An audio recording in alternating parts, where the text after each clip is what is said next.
परंतु ये लड़ाई इतनी आसान नहीं है, इतनी छोटी नहीं है कि हम चुनाव परिणाम पर टिके रहें और चुनाव परिणाम का इंतजार करते रहें। अगर हम सांसद बन भी जाते हैं, तब भी ये लड़ाई बहुत बड़ी है। नमस्कार साथियों, स्वागत है आप सभी का पाठ संदेश पर। और इस वक्त हम प्रोला नगर में हैं और हमारे साथ बेरोजगार संगठन अध्यक्ष बॉबी पंवार, या यूं कहें कि टिहरी लोकसभा से सांसद प्रत्याशी है। सर नमस्कार, सबसे पहले तो स्वागत है आपका पाठ संदेश। बहुत बहुत धन्यवाद आपका। सर, लगातार आप जो है क्षेत्र भ्रमण पे, कभी कुमाऊं मंडल में, अभी गढ़वाल मंडल में, लगातार प्रत्येक क्षेत्र में घूम रहे हो, क्या कुछ विषय? देखिए, ये जो प्रदेश भ्रमण है तो कहीं न कहीं जो प्रदेश की बेहतरी के लिए, जो कहीं न कहीं हमारे साथ जो युवा जुड़े हुए हैं, जो प्रदेश के लोग जुड़े हुए हैं, वो युवा भी है, मातृशक्ति है, यहाँ के प्रदेश के चिंतनशील लोग हैं, जो प्रदेश के आंदोलनकारी हैं, भूतपूर्व सैनिक हैं, तमाम तबके के लोग हमारे साथ जुड़े हुए हैं। तो कहीं न कहीं प्रदेश भ्रमण पे हम इसलिए भी निकल रहे हैं कि प्रदेश में अलग-अलग जिलों पर, अलग-अलग जगहों पर अनेकों समस्याएँ हैं। उनका समाधान कैसे हो, उनका निराकरण कैसा हो, और उन समस्याओं से लड़ने के लिए हमारे पास प्रदेश के अंदर कौन ऐसी शक्ति है जो उसके समाधान के लिए लड़ सके। तो तमाम हम अनेकों जिलों में जाकर हम अपनी जो टीम को संगठित कर रहे हैं, नई टीम बना रहे हैं और लोग जुड़ रहे हैं। लोगों के अंदर एक विश्वास जागा है कि 24 वर्षों में कहीं न कहीं जो इस प्रदेश की बेहतरी की एक लड़ाई लड़ी जानी चाहिए थी, वो लड़ाई शुरू हो चुकी है। तो मैं समझता हूँ कि इन सारी घटनाओं को लेकर हम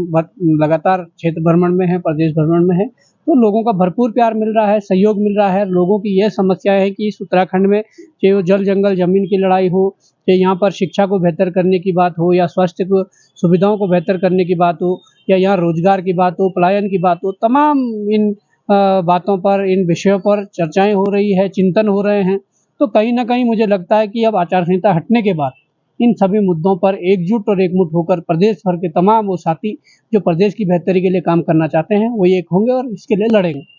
लगातार जो है क्षेत्र भ्रमण के बाद चुनाव परिणाम भी एकदम नजदीक है।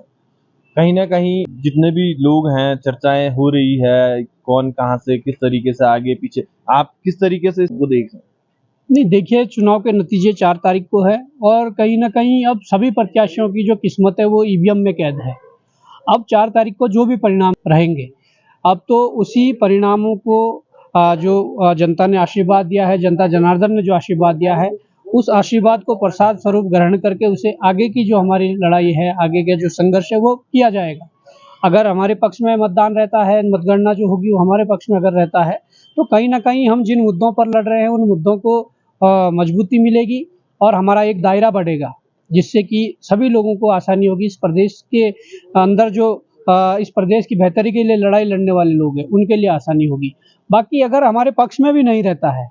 बावजूद उसके हम लोगों को संगठित कर रहे हैं और कोशिश कर रहे हैं कि कहीं न कहीं ये प्रयास बार-बार किए जाएँ और इस प्रयास से ही निष्कर्ष निकलना है। आप देख रहे हैं रवाई घाटी में आपकी फैंस फॉलोइंग बहुत है, आपके चाहने वाले बहुत ज्यादा हैं, और आप आज अचानक से रवाई घाटी में दिखे और प्रोला में हम इस वक्त हैं। कैसे अचानक से ये जो पूरा प्लान हुआ, आप एकदम से यहाँ तक पहुंचे ना? आपने अपने किसी भी जो आपके फैंस हैं या जो आपको चाहने वाले हैं, जो आपको लगातार संपर्क में रहते हैं, किसी को ना ये इन्फॉर्म करके आज यहाँ दिखे? देखिए, मैं वैसे क्षेत्र भ्रमण में ही था, उधर अपने देहरादून डिस्ट्रिक्ट में लगता हुआ क्षेत्र है, उधर था। तो जैसे ही मुझे पता लगा कि एक दिन में एक घटना यहाँ पर एक पेड़ गिरने से, एक कार के नीचे दबने से एक युवक की मौत हो गई है, उनकी मृत्यु हो गई है। तो मुझे जब लगा तो मैं वहाँ से निकल कर इधर पुरोला क्षेत्र में आया और अभी वहीं जाऊँगा। और अगर यहाँ तक पहुँचा है तो मोरी क्षेत्र में भी कहीं न कहीं जो आगजनी की घटना हुई थी, जिसमें एक गाँव में 12 से 15 घर जल गए थे, तो कोशिश करूँगा कल उस गाँव तक भी पहुँचने की कोशिश करूँगा और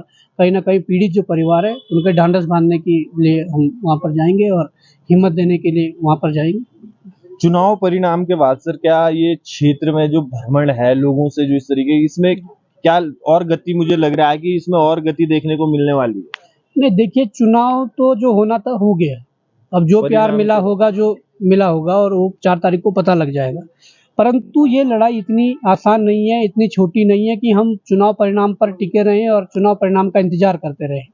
अगर हम सांसद बन भी जाते हैं, तब भी ये लड़ाई बहुत बड़ी है और उस बड़ी लड़ाई को लड़ने के लिए हमें चाहिए कि तमाम क्षेत्र के सभी लोगों को एकजुट होकर, जो लोग इस बार समझ पाए हैं, जिन लोगों ने समर्थन किया है, और जो अभी समझ नहीं पाए हैं कि मुद्दे क्या है, उत्तराखंड को कैसे बेहतर बनाया जा सकता है, उत्तराखंड के युवाओं को कैसे रोजगार मिल सकता है, यहाँ भ्रष्टाचार पर प्रहार कैसे किया जा सकता है, जो अभी नहीं समझे हम कोशिश करेंगे कि उन लोगों को भी समझाएं और कहीं ना कहीं इस उत्तराखंड की बेहतरी के लिए जो एक लड़ाई, जो बड़ी लड़ाई लड़ी जानी है, उस लड़ाई में उन सबका सहयोग भी और जो वर्तमान समय में साथ है उन सबका सहयोग लेकर भी इस लड़ाई को मजबूत करने की हमारी कोशिश है। साथ ही साथ अंत में एक लास्ट क्वेश्चन आपसे लेंगे कि युवाओं के लिए क्या कुछ खास मैसेज आपकी तरफ से रहने वाला है, रवाई घाटी हो या संपूर्ण उत्तराखंड की बात?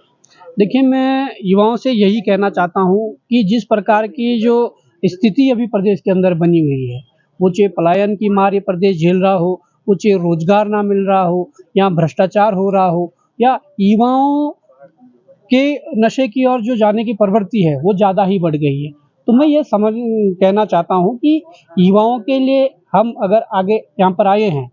हम अगर नेतृत्व कर रहे हैं, तो युवाओं के लिए बेहतर रोजगार नीति की हम बात करेंगे, युवाओं के लिए कैसे रोजगार उपलब्ध हो सकते हैं उसकी बात करेंगे, और युवा किन चीज़ों से परेशान है, कैसे युवाओं को नशे से दूर रखा जा सकता है, उन सभी बातों पर बात करेंगे, उन सभी बातों के लिए प्रयास करेंगे। तो मैं समझता हूँ युवाओं के लिए साफ संदेश ये है कि आपका जो फील्ड है, आप जिस फील्ड में जाना चाहते हैं, जिस फील्ड में आप बेहतर कर सकते हैं, वो फील्ड सरकारी नौकरी का भी हो सकता है, प्राइवेट सेक्टर के लिए भी हो सकता है, वो खेल के क्षेत्र में भी हो सकता है, गायकी के क्षेत्र में हो सकता है, पत्रकारिता के क्षेत्र में हो सकता है, इस राजनीति के क्षेत्र में हो सकता है। पर मैं ये कहना चाहता हूँ कि जो आपके अंदर क्षमता और योग्यता है, उसको पहचानिए और उसके अनुसार अपना एक मार्ग चुनिए और उस मार्ग पर निरंतर चलते रहिए, और अगर आपने ऐसा कर दिया तो निश्चित तौर पर एक दिन आपको वो मंजिल मिलेगी जिस मंजिल की तलाश में आप आगे जा रहे हो। तो बिल्कुल हम इसी शुभकामना के साथ आपको भी शुभकामना देते हैं कि आपको भी आपकी मंजिल मिले। तो ये हमारे साथ